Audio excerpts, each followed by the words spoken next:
Hey everybody, it's Tony with Big T Bariatric, and I'm back at you with another video. And today we're going to cover another clip from My 600 Pound Life. This time we're covering Sean, who is one of the biggest patients in My 600 Pound Life history. Before we get into it, if you can do me a huge favor, please subscribe to my channel. If you've not done so, leave a like, leave a comment, and share this video with as many people as possible. I greatly appreciate it. Now with all that said, let's get right into the clip. Let's bring him in. But Sean has some mobility, which is good. You okay? But he can't walk too far, and he still needs to be in a wheelchair. So we get him inside and see how he's doing. You know you have some problems if your foot is that big that is dragging across the ground. I can't imagine the type of pain that he's in right now. Please stop. I can't go any further. Stop. Somebody take us. Sean, you feeling okay? No, I'm in extreme pain. Yeah, I can imagine sitting in a wheelchair like that. I never had any issues being wheeled back and forth in a wheelchair. I'm not walking, but he might have a different pain than I do at this point. But just the fact that his leg is dragging across the ground the entire way, that he has to stop right there and get examined by a doctor now, I think is a pretty telling sign. Everything. I'm not used to sitting in a wheelchair. Okay, you don't want to go any further. I want to examine you here. I've had to do more in the last 20, 15 minutes than I've had to in a while. Like what? You're sitting there in a chair and you're being pushed around. Yeah, you had to stand up and get into a chair, but you're being pulled in a chair. Is that the most activity that you've had in a very long time, is just sitting there and being wheeled around? Like, this guy is starting to show some signs of entitlement, not having to do anything.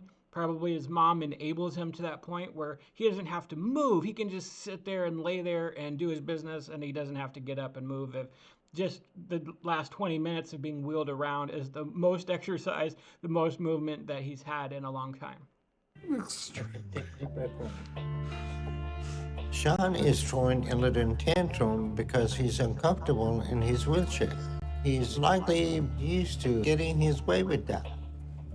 He lives with his mother, and I don't think it's hard to start to understand their unhealthy dynamic. How old is he? He's 26 years old. 26? Yeah. Does he follow any diet? The last calories that I was trying to get him at was approximately 2,500 a day. We were 2,500 a day, yeah. You know what we do? What? Keep him at 800. That's fine. We know what we're getting into, yeah. And the reality is, I mean, for her to say that, oh, I kept him on a 2,500 calorie a day diet, I think is a lie. It is very, very clear that she is enabling him big time. For him to get that big, for him to say that he hasn't moved around that much in a very long time, and he's 26 years old being that big. I mean, it's just absolutely ridiculous that she is enabling him to that degree. Sean must be taking in at least 20 to 30,000 calories a day. And that is because his mother bringing it to him. You're killing him right now. This has to stop. This is a very unhealthy dynamic between them. Yeah, she's absolutely very big herself. So it's very clear that there is an unhealthy dynamic between the two of them. She's eating some of what he's eating, and it really, really shows. She's not making him do anything. She's not putting him on a diet, because then that means she has to go on a diet. And so, yeah, it's a very, very dangerous dynamic right there. And Dr. Now is right. He's been eating about 30,000 calories a day. That's just absolutely ridiculous. What?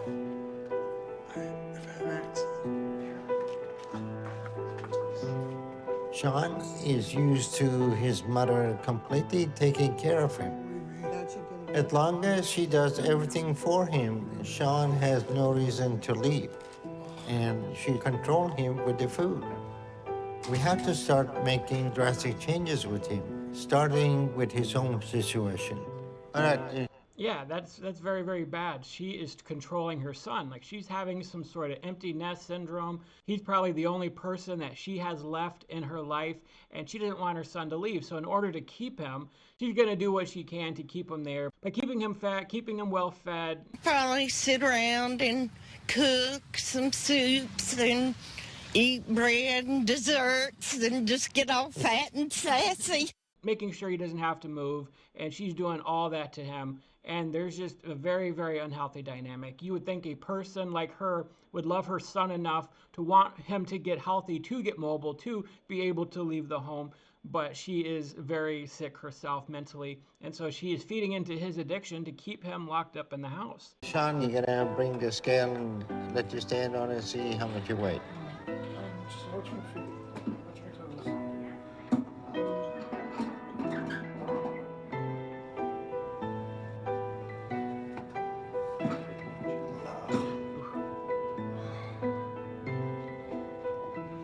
All right, the scale said over the limit, so this scale goes only to 800 pounds. Wow, to be over 800 pounds at 26 years old. Now, I'm not saying this to be judgmental towards him because I had my own issue. As you guys know, I was at 700 pounds. It took me a decade longer to be 100 pounds lighter than he was at my heaviest. So for him to be at that size, at that age, like, I can't imagine, I can't fathom him eating more food than I ate. Well, you might say, you know, we're different people, different metabolisms, whatever, but I just can't fathom somebody eating that much more food than I did to be at that level, to be at that weight. That is just some scary type of eating, and she must be putting in a fortune for both of them to be that big. I need to know your true weight, so we're gonna get you to bed scale.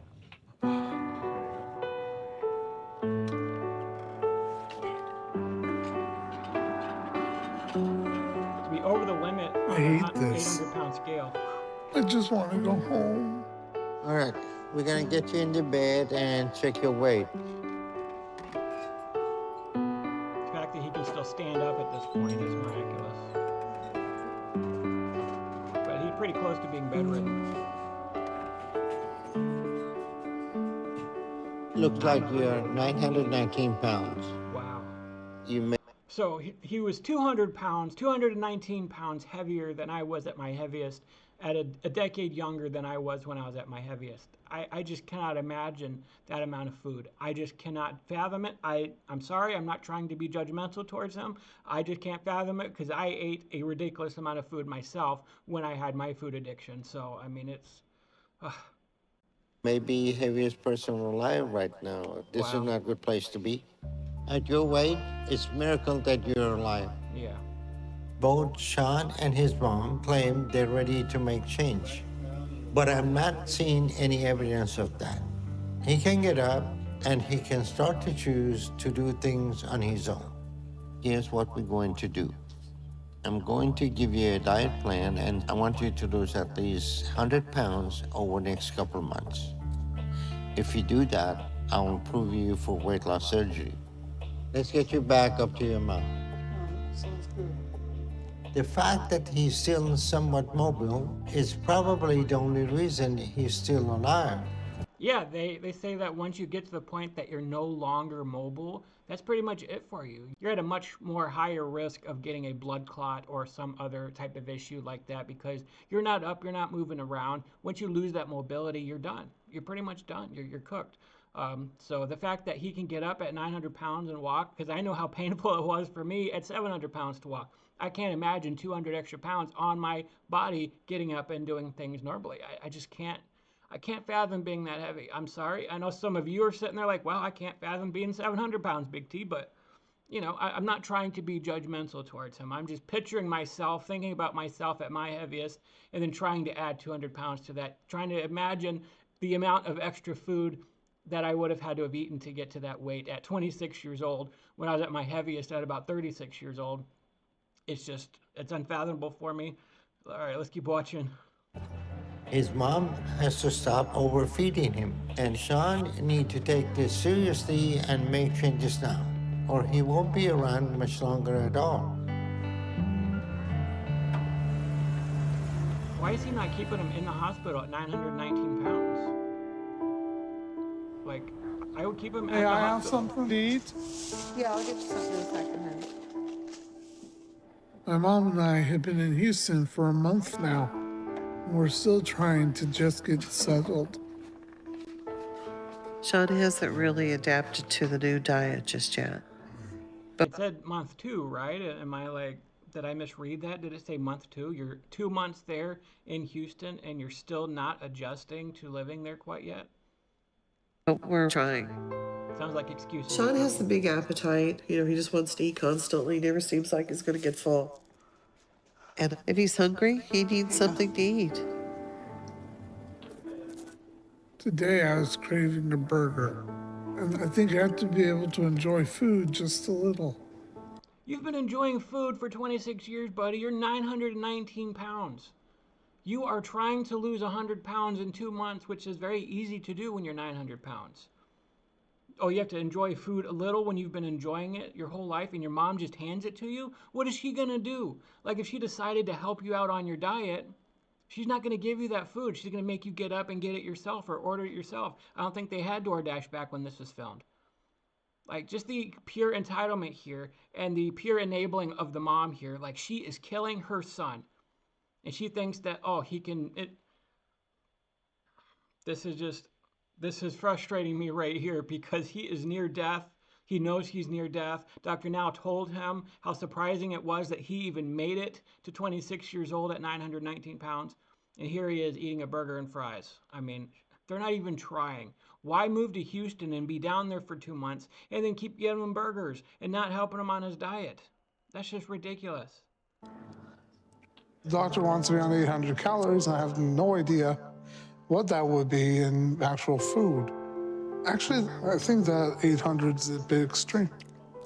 I mean, probably that burger and fries right there is about 800 calories.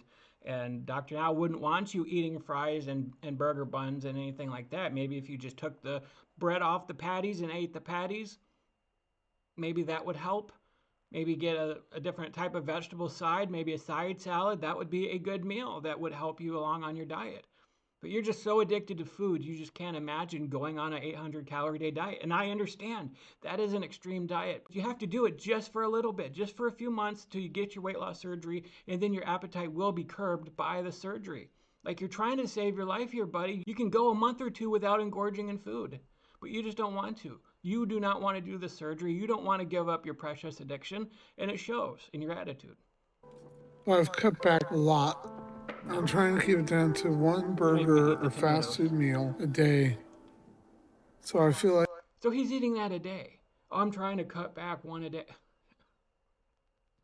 like it's a good compromise to show the doctor I can do this. That is not a And compromise. I hope I'm making good progress. See, when I say that fat people lie, this is exactly how they lie to themselves. They think they're making a compromise. They think they're making better decisions. Oh, I'm not eating as much fast food, but I'm still eating fast food every single day. That's not a compromise. You are not trying at that point. You're still trying to give in to your addiction and then lying to yourself about the fact that you're actually trying. And at the end of the day, you end up gaining weight and you don't know why. That's why all these fat activists keep saying, well, we go on these diets and we keep gaining weight and we don't know what's going on. It's like because you're eating garbage consistently and you don't want to give up your addiction. That is the only problem here.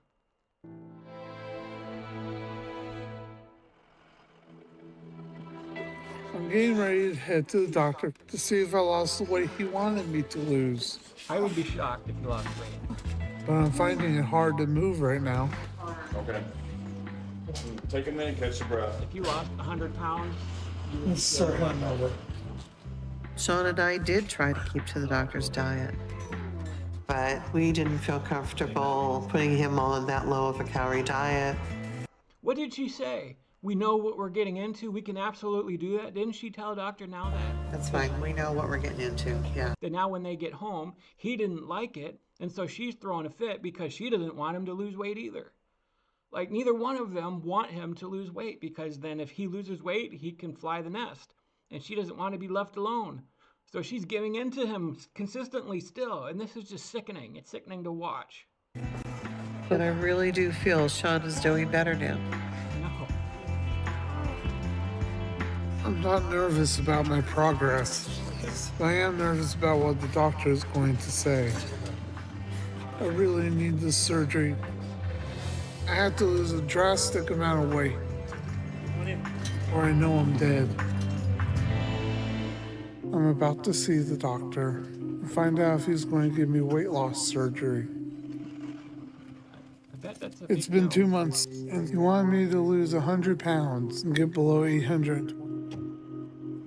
But it's so hard to move around right now.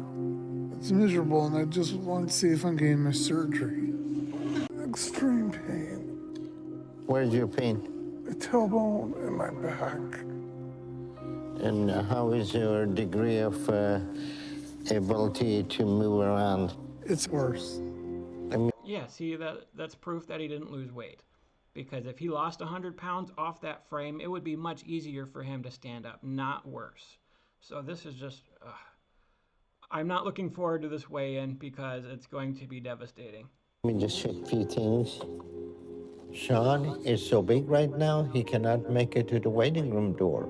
He's worse off now, and he looked like he maybe put another 50 to 100 pounds on. Yeah, your edema is getting much worse.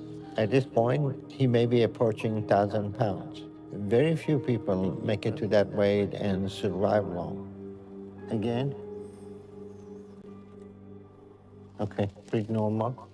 Sean. So he put on the weight that he should have lost. Doctor now is looking at him and saying, you look like you put on another 50 to 100 pounds. That's not even scale weight yet. And he looks heavier, and he's having even more of a difficulty getting up.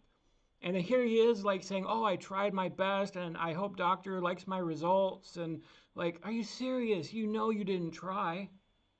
Sean and his mom are not taking this seriously at all. And this dynamic with his mom is what we have to break. How is the nutrition? Good, good. I mean, he's eating, just good, healthy food, but we need to get on 800 calories. Renee, his condition is far worse than 2 months ago. This is not acceptable. What should he be eating? Should he be eating protein? He gave him a diet. He gave him a diet to follow. And you actually said we're not comfortable with him eating that diet. And they're making a compromise, just eating one fast food meal a day. When literally it wasn't just one, because if you just eat one, what else are you eating to gain 100 pounds in 2 months? Give you all the information you needed in the diet plan. Exactly. You're not getting it. Sean is near death right now, so something has to be done. If I send Sean home, this will probably be the last time I see him. Yeah. Right now, we need to get his health under control and his weight going in the right direction. You and your mom has not made a single positive change as far as I can tell. So I'm admitting you to the hospital immediately so we can get your health under control. This is going to be your last chance. Do this or that's it. We will be able to do it. I'm going to admit him to the hospital and start him on 800-calorie diet per day for next couple months. All right, step one is doing that. He should have done that to begin with. When you come in and you're 900 pounds, you don't even fit on the scale, you immediately should hospitalize him. You need somebody to watch over him because it's clear the dynamic is not healthy between him and his mom. Number two, there's no way he could probably keep his mom out of the room. But there's got to be some sort of dynamic there where, Mom, you go home, you stay home, maybe you visit on the weekends. You leave me here to do my diet and so that I don't have you enabling me or sneaking me food. Like, those are the two things that's going to save this guy's life. Because his mom just does not care. The only thing she cares about is sabotaging her son because she does not want him to lose weight. If we don't, his body is going to give out any day now.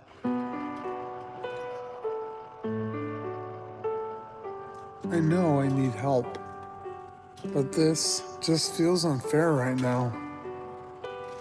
There's no reason to be in the hospital away from my home and my bed. This just feels a bit... There's no reason for you to be away from your home and your bed? Are you serious? He's still in delusional land. He's still in delusional land. I don't know if Sean passes away or not. I am going to do some full-time episodes. I just don't have time this week to film those, so I'm just filming a couple clips here and there until I can get time to film a full episode. But man, he is delusional. He's absolutely delusional. He still doesn't think he needs to be hospitalized because he knows if he goes back home, his mom's going to give him what he wants. He doesn't want to be under doctor supervision. And that just shows how bad this addiction is. This addiction to food overrides even your own survival mechanism. Because at some point it should kick in that, hey, I'm about 1,000 pounds right now. I need some real help. And I'm not getting that help at home because my mom is enabling me and killing me. So it's just absolutely ridiculous. Anyways, guys, that's my video for today. I hope you enjoyed it. Please subscribe to my channel if you've not done so. Leave a like, leave a comment, and there's other ways you can support this channel. Look in the description. There's a Venmo link. You can email me at bigtbariatric@gmail.com. If you have any video suggestions or anything like that, I'd love to get to them. But anyways, I'll talk to you guys next time. See you later. God bless you.